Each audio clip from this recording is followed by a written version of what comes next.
Welcome back. Today we are going to talk about meeting the residents' needs with nutrition and fluids.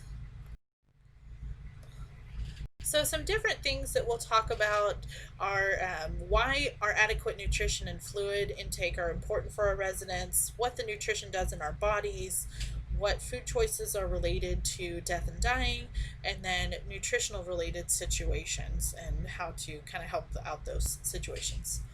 So, some common nutrition and hydration issues, we kind of talk about healthy food choices. Things like the food pyramid that they used to have, that's now the My Plate. Things like, looking at your fruit and vegetable intake and lowering your salt and fat content, different things like that. Now, those choices sometimes are hard to make. And we know that our residents, we want them to be independent and we want them to have as much choice and, make them as happy as possible. Sometimes we do need to encourage those healthier choices with our resident rather than, letting them eat cheeseburgers 3 meals a day every day. So, some different poor food choices will have lasting consequences. So, our poor food choices and poor diet are directly related to at least 4 of the 10 leading causes of death in the United States. So, there's heart disease, cancer, stroke, diabetes, and there's other different diseases such as congestive heart failure and other different things that will be related to the food that we eat. So that's why it's important to get good nutrition and make those healthy choices. So, some different nutritional related situations. We have unintended weight loss. If you have unintended weight loss that is not properly documented at your facility, that can be a deficiency, but at a state and federal level. So, we want to make sure that we document what our interventions are to try to prevent people from losing weight. Sometimes we know it's going to happen anyway. That's why we need to have it very clearly documented. Also, malnutrition, and this is where people are just not getting enough of the right things. So they may be getting enough volume to eat and they're getting full, but they may not be able to absorb all of the nutrients, or they may not be getting the right kind of nutrients and cause malnutrition issues. So these kind of situations will lead to poor wound healing or wound development.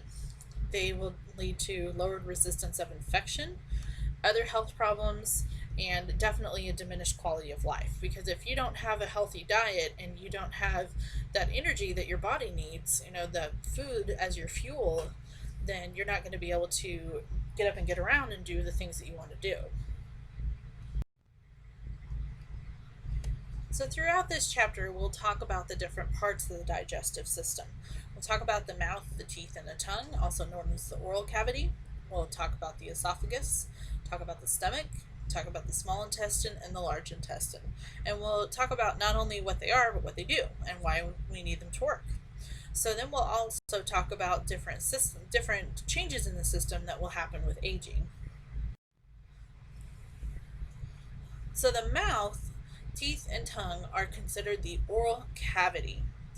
This is where our food is chewed and mixed with saliva. So our teeth kind of grind that food down, mix it with saliva, and then it will turn it kind of into a ball that we can push to the back of our mouth and swallow it. So our chewing and swallowing function may be affected by changes in dentition, and that's the quality of our teeth, and also muscle control. If you've had somebody with like a stroke or with some other kind of disorder, then it might result in the loss of muscle control over part of the mouth and the throat. So the dentition comes in play where you've got either worn or missing teeth or poorly fitting dentures. So if you've got somebody with dentures that don't fit, or they've got teeth that are missing, or teeth that are loose, or teeth that have lost their grinding part on them, the kind of sharper points, then it's going to be a lot harder for those people to eat. So we want to kind of think about that. If the dentures do not fit, then people may not want to wear them, and that's going to make it a lot harder to eat. And also, it's going to make their mouth sore because those dentures, if they don't fit properly up into the gums, are going to rub and possibly cause sores in your mouth. So that makes it very, very difficult for people to eat properly. And then they just don't want to because it hurts. So your gag reflex may be diminished by disease. The gag reflex is elicited when you have something that goes into the back of your throat and maybe it doesn't go down the right way, or you're not expecting it and you don't try to swallow, so then you kind of gag and maybe have reflux with that. So sometimes you have these gag reflexes can be diminished by different diseases, especially you said stroke and eventually dementia. A decrease in saliva production and thicker saliva will also affect the resident's ability to swallow food. So we need that saliva to coat the food in order to get it down. But if somebody has a decrease in that saliva production, or if their saliva is very, very thick, that makes it a lot harder to coat that food and get the food down. So your taste buds on the tongue will decrease in number and sensitivity. This is why people want to put a ton of salt and sugar onto their food. And that can cause lots and lots of other issues as well. So we won't go terribly in depth onto that, but basically can increase issues of congestive heart failure and diabetes if you're putting a whole bunch of salt and sugar on your food. But that's the way people will taste because they have their taste buds are diminished, so they need to put a lot more seasoning on it for it to taste good. So your sense of smell may diminish. I know we already talked about this as being a safety issue, but the sense of smell is really, really connected with what you eat. Because think about if you are supposed to eat something that doesn't smell good, are you going to want to eat it? Probably not.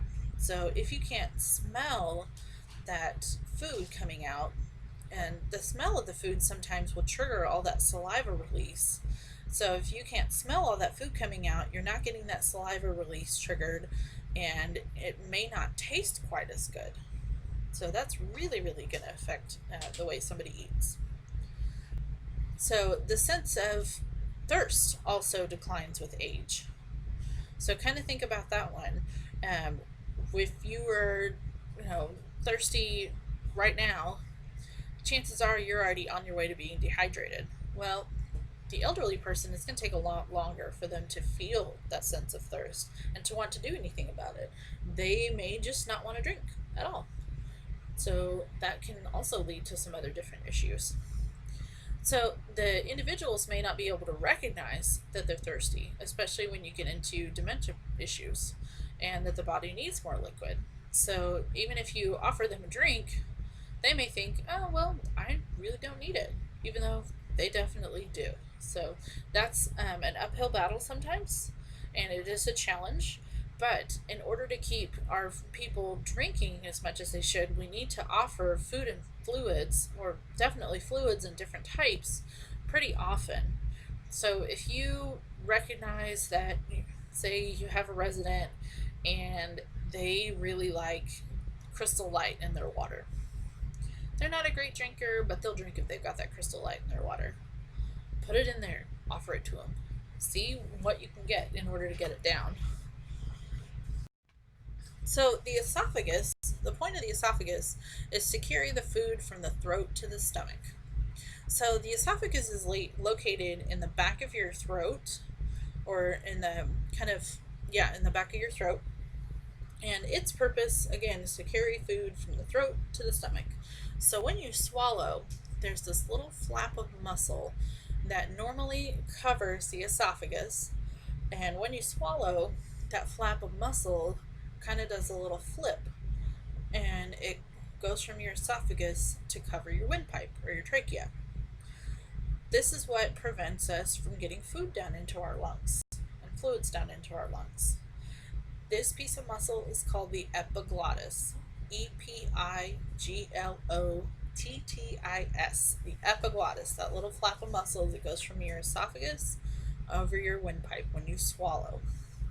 So that can be affected if you've had some kind of stroke or some other kind of neurological disorder, such as dementia, or if you have ALS or anything like that.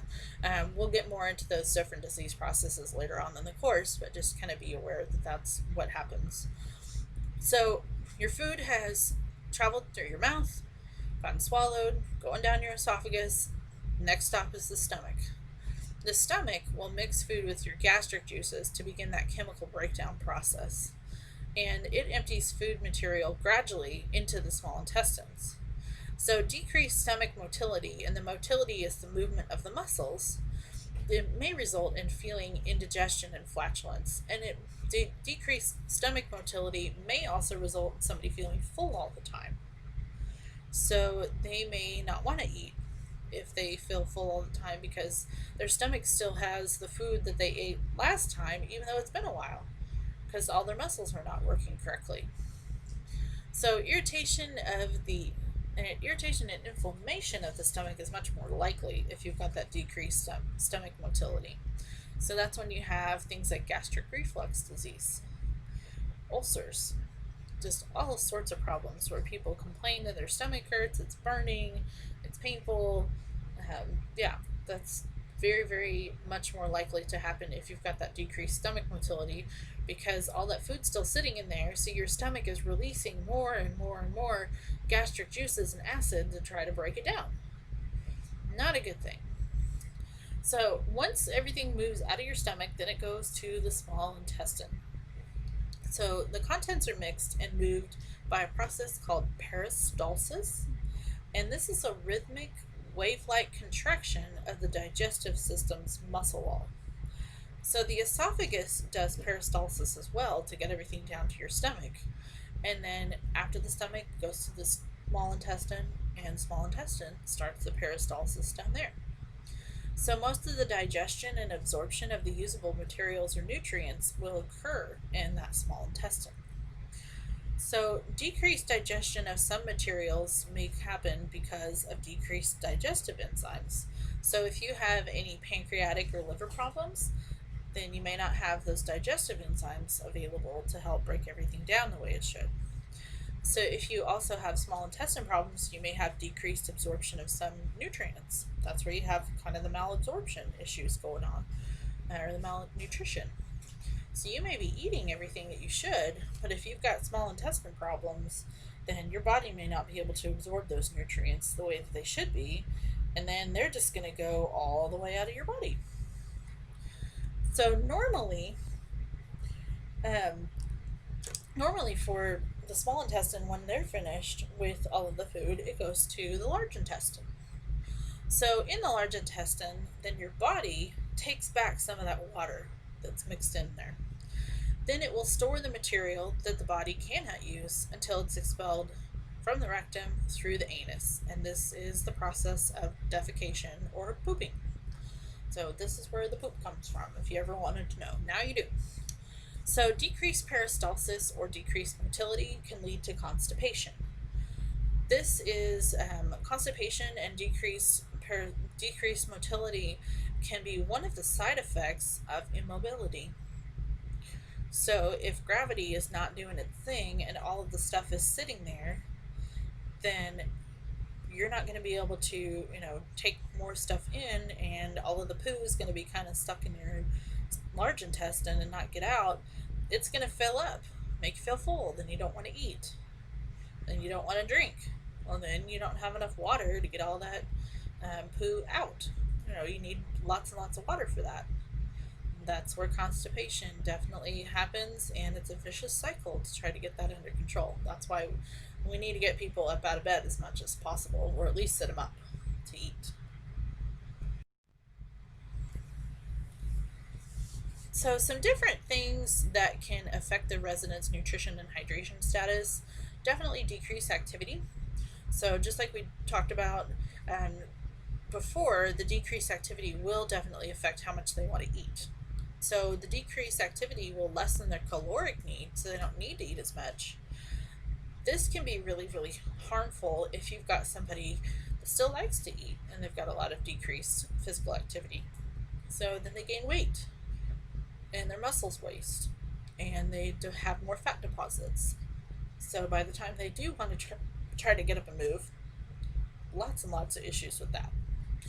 So the decreased activity also will decrease their appetite because of that decreased gastrointestinal motility, and just kind of in general. If you don't really need the calories, you may not get hungry as often. So decreased nutrition can also diminish arm and hand strength. And other way around, diminished arm and hand strength may decrease nutrition. So think about if you're trying to eat. When you had your fingers taped together, to talk about what it feels like to try to live with some of the conditions that our elders have, our residents have. Think about if you tried to use that hand with a weight on it and you had your fingers taped together and you're trying to feed yourself. That's going to be very, very difficult. So, diminished arm and hand strength can definitely affect your nutrition if you're not able to feed yourself and do the things that you want to do. You also can have diminished control from neurological conditions. Different conditions like a stroke, dementia, ALS, multiple sclerosis. That one can affect it very, very much because people have a lot of hard time controlling their movements with that disease, and they may not be able to physically hold on to the spoon and put it onto the plate, scoop up their food and put it into their mouth. It may be very, very difficult for somebody with a neurological disorder. So some vision changes. The resident may be unable to clearly see what's on the table.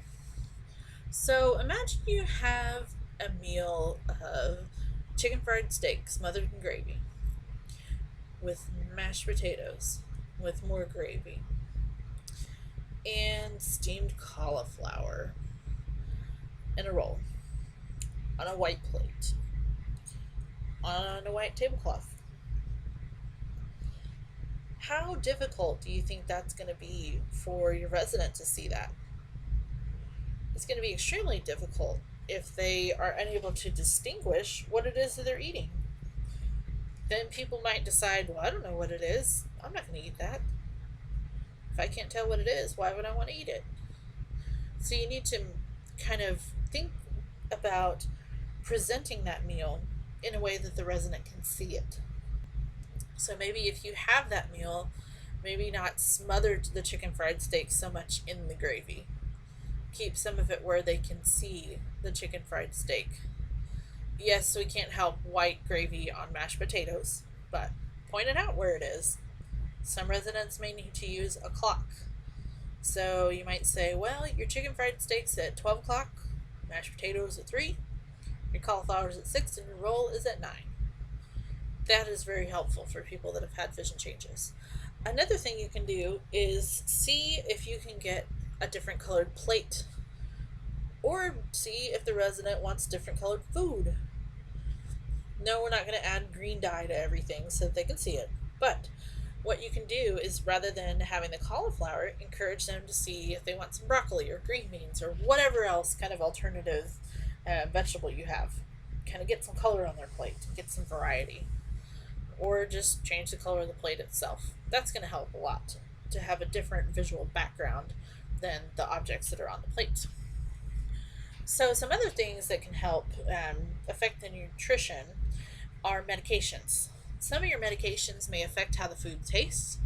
It can either greatly increase or decrease the appetite, as well as affect the absorption and the utilization of the food nutrients. Now, you guys do not need to worry about which medications are going to affect which kind of, dietary process and nutritional needs. And, well, if they take this and they need more vitamin D in their diet, that's not your job. Don't worry about that. But just know that medications may affect how things taste and how much the resident actually wants to eat, and then how much they're getting of it. So they may need supplemental snacks, the boost drinks, or Ensure, or something like that, if they're having a hard time retaining all of those nutrients. And you might have to use some different techniques to get the food to taste better for them. They're probably going to reach for the salt and sugar. Maybe suggest using some Mrs. Dash or using pepper or some other kind of alternative spice rather than salt. So, chronic diseases. Residents may tire very easily due to chronic illnesses. Sometimes it doesn't take a lot to get the resident tired with those chronic illnesses. Sometimes just walking down to the dining room from their room is a task, an undertaking. and it's very hard for them to want to eat afterwards because they're tired. Sometimes eating makes them tired. So we need to make sure to give those people enough time and give them lots of encouragement. And if they're really, really tired, they say, well, I'm too tired to finish eating. Say, okay, can I hold your plate back? We'll reheat it, or can I get you something else later? Always, always, always offer an alternative later if somebody doesn't finish their meal, or offer some kind of, supplemental shake or whatever, as long as it's not going to violate their care plan. One other factor is depression. So, depression may reduce interest in food and eating. So, people are going to lose weight when they have depression generally. Depression may also increase what they want to eat. Some people may be depressed, and if you've ever heard the term of people eat their feelings, then that's what they'll do. They will eat a lot. A lot of depression medications, kind of going back to the medications, can affect how much and how things taste as well. So not only the depression may change their interest in food and eating, the medication they take for the depression can change everything as well. So kind of keep that in mind. Dementia. Dementia is a big thing. So dementia may lessen someone's interest in food and decrease attention span to remain seated for the meal. So what do you think you do about that? Are you going to tell the person with dementia, well, you need to sit down, it's time to eat. You got to sit here and eat, clean your plate. No, it doesn't work with children, and it's not going to work with adults. So with dementia, you have to get where they are. So dementia, you may have to, rather than having that sit-down meal, you may have to get some finger foods, get some on-the-go foods. If you've got somebody that likes to pace around the halls all day, they're getting skinny because they will not sit down to eat. They cannot sit down to eat. They can't focus. They might be able to focus for a couple minutes, and then they're off and running again. Get them a sandwich. Get them an apple. Get them something that they can take on the go and keep going and be able to eat. So kind of be creative with that, and talk to your charge nurse, talk to your dietary department, and see what it is that you need to do for these people. So, lack of food preference. How many of you are picky eaters? I know I'm a picky eater. So, if you have a lack of consideration for the residents' food preferences, they're probably not going to want to eat it. If you bring me a big old slice of meatloaf, you might think that looks so good. I don't eat meatloaf. I don't care who makes it. I don't care how good it smells. I do not like meatloaf. Do not bring me meatloaf to eat. I will not eat it. No offense to anyone that made it, but I'm not going to eat it, no matter who made it. So if you have a complete lack of consideration for the residents' food preferences, and they are like me and say, nope, I'm not eating meatloaf, I don't want it, how much do you think you're going to get down in that meal? Probably not a whole lot. And then people are going to be angry, and they're going to be mad at you because you didn't care enough to ask them what they wanted to eat or get them something different. Then they're just not going to want to eat because they think, well, if they're not going to bring me what I need or what I want or even try, why would I want to eat this? So individuals have different patterns or preferences and habits over a lifetime. You're not going to change the way that they want to eat whenever they come into the facility. If someone has eaten bacon and eggs and toast every morning for 50 years, you're probably not going to be able to change that. That does not mean that you can't offer alternatives. If, say, it's waffle day, and you can ask them, okay, do you want some waffles today? We've got fresh waffles. They may still want to say, nope, I want my bacon, my eggs, and my toast, just like I've had forever. Okay, that's fine. As long as you offer an alternative for that resident, you're fine, and you'll be able to meet their needs. So when we talk about nutrition, as with every other ADL, we need to respect our residents' rights. So just know that your residents will have individual preferences and habits that they've developed over their lifetime, so we need to respect those as much as possible. Also think about your religious beliefs and practices, cultural practices. Just think about if you have someone that doesn't eat pork for religious reasons, and you bring them a big pork chop or a piece of sausage. They're probably not going to eat it. because if they've had that religious preference for a long time, why would they change it now? And just kind of keep that in mind. So, what you can do is offer an alternative for them. If they say, nope, I can't eat pork, it's against my religion, okay, what would you like to eat? We've got some chicken, whatever you have, and just see whatever it is that you can replace and help them out.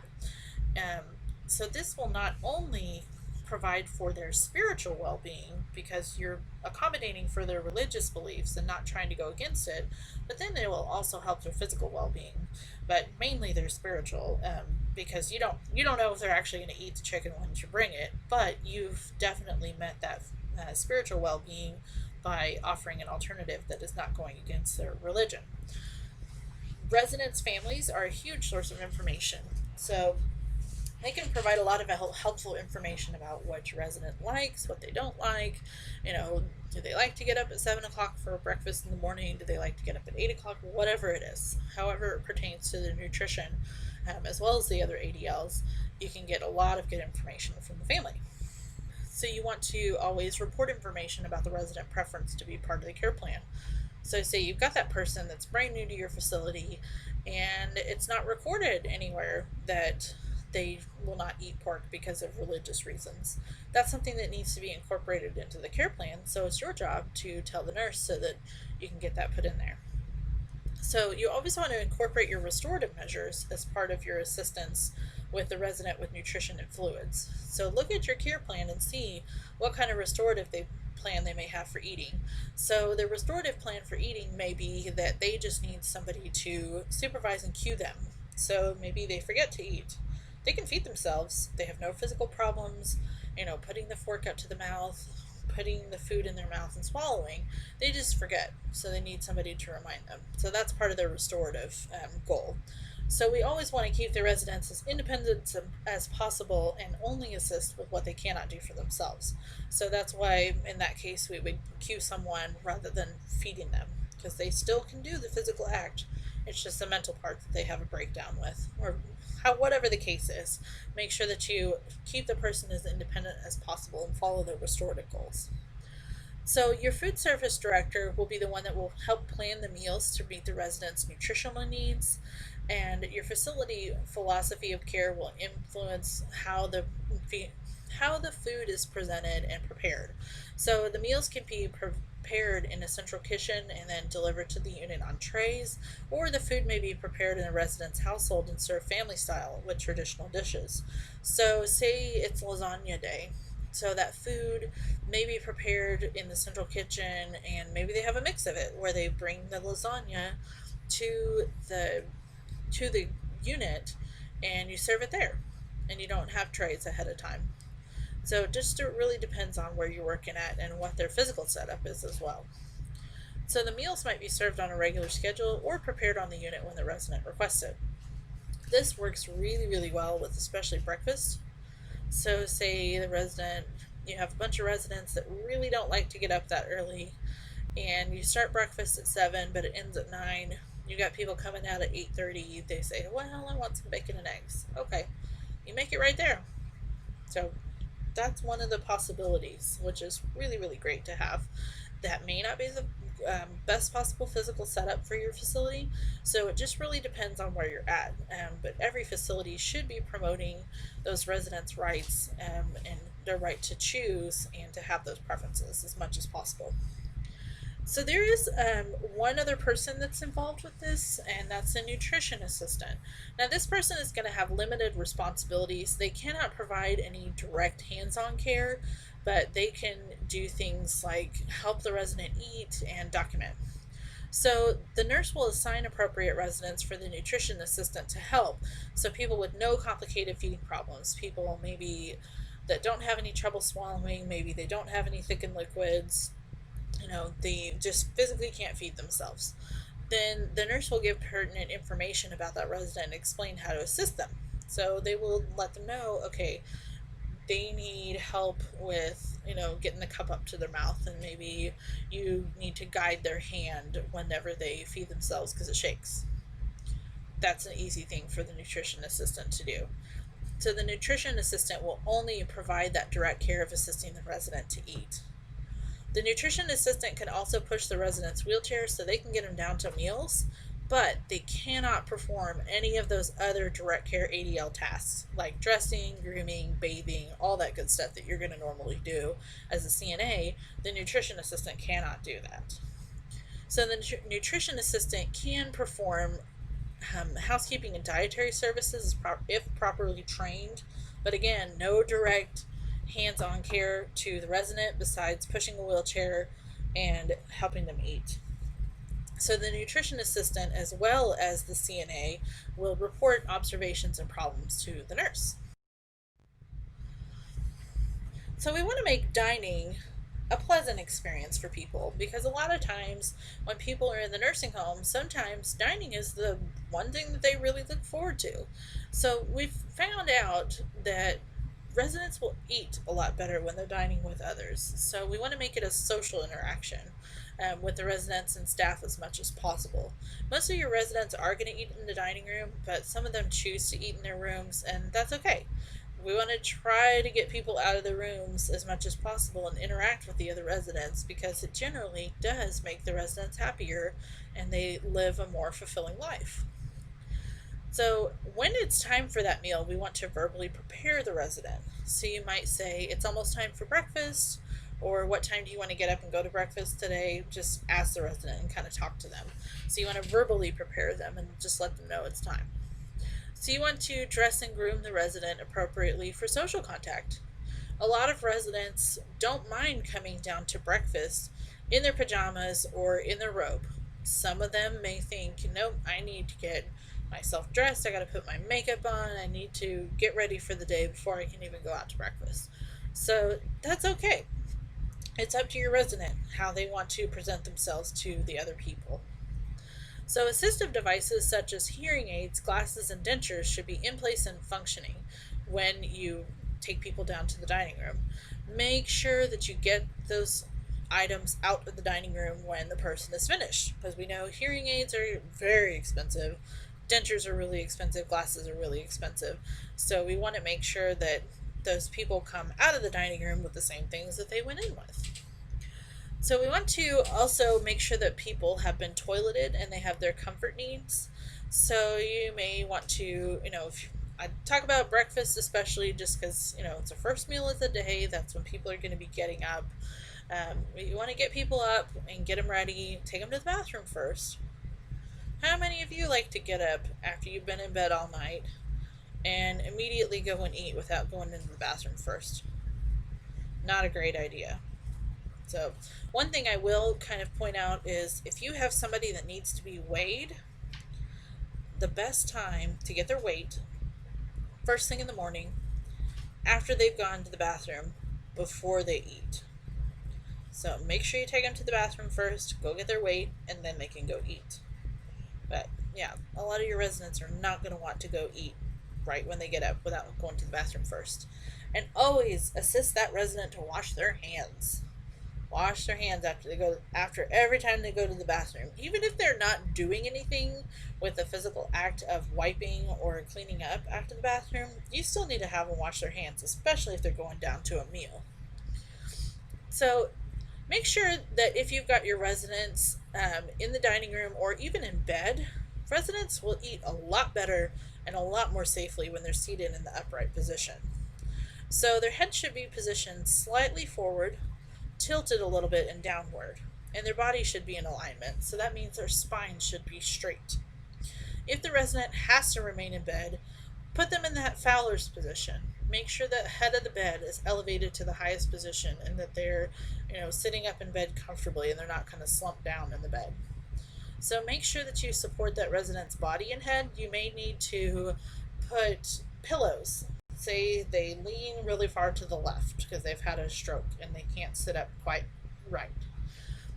So you may have to put some pillows between them and, if their bed's up against the left, on the left side it's up against the wall, put some pillows between them and the wall, help prop them up. So make sure that people are supported whenever they're in bed.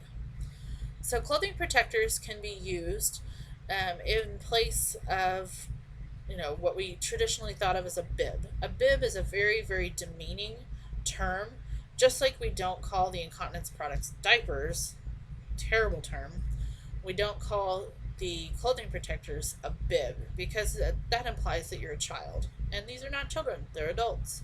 So the clothing protector or a large napkin can be used on the resident's chest or on their lap in order to help keep their clothes clean. Some residents may choose not to use those. Some facilities may choose not to use those. That's really a facility and resident preference. So just go with whatever your facility says and whatever your resident wants. So, some different infection control practices. Make sure that you wash your hands at appropriate times, and that's going to be before and after serving all your food, after you clean up the table, which you want to make sure that table is clean. If you've just had a cigarette or just used the bathroom, make sure that you wash your hands before you're handling food. So the cleanliness of the table is important. So you want to make sure it's clean before it's used for dining, especially those bedside tables in the rooms with all the tissue boxes and the remotes and the urinals laying all over them. Make sure everything gets clean before you present the food. Cover the food when it's carried out of the dining area. This is another state regulation and federal regulation. So if you take something out of that dining area, it has to have some kind of cover on it, even if it's a piece of saran wrap. That's fine, as long as it's covered. Keep food and serving utensils at safe temperatures so they don't have bacterial growth on them and make the residents sick. If you need to check the temperatures, do not touch the food. Do not touch the food with your hands to determine safe temperature. Do not stick a glove on and touch the food. That's unsanitary, and it is a dignity issue if you stick your gloved hand into somebody's food. Also, do not blow on the food or the utensils to help them cool. Again, another dignity and infection control issue. You can use a thermometer, a food thermometer, to check to see how hot the food is, or if you think it's really, really hot, just give it a minute to cool down. Feed them something cooler first. So you can reheat food in the microwave if it's too cool. You have to get the reheated food up to 165 degrees. Now you're not going to be able to, a lot of those food thermometers are metal, so you don't want to stick that in the microwave. But just talk to your dietary department about what the safe temperature or safe time is before serving that food that's been reheated. So handle the eating utensils on surfaces that will not touch food and will not be placed in the resident's mouth. So if you have those eating utensils, put them on the table or put them on the napkin or whatever, as long as it's a surface that will not touch the actual food and will not be placed in the resident's mouth. So replace plates and utensils when soiled. So if you have a fresh spoon that has dried food on it, replace it. Get a new one. When an item has dropped on the floor or other unclean surfaces, remember, there is no 5-second rule in facilities. Once it hits the ground, it is done. Do not try to pick it up and reuse it. And if you're going to come in contact with significant mouth secretions while you're feeding somebody, I'm sorry that word got cut off, but it's supposed to say while feeding, then you want to use gloves.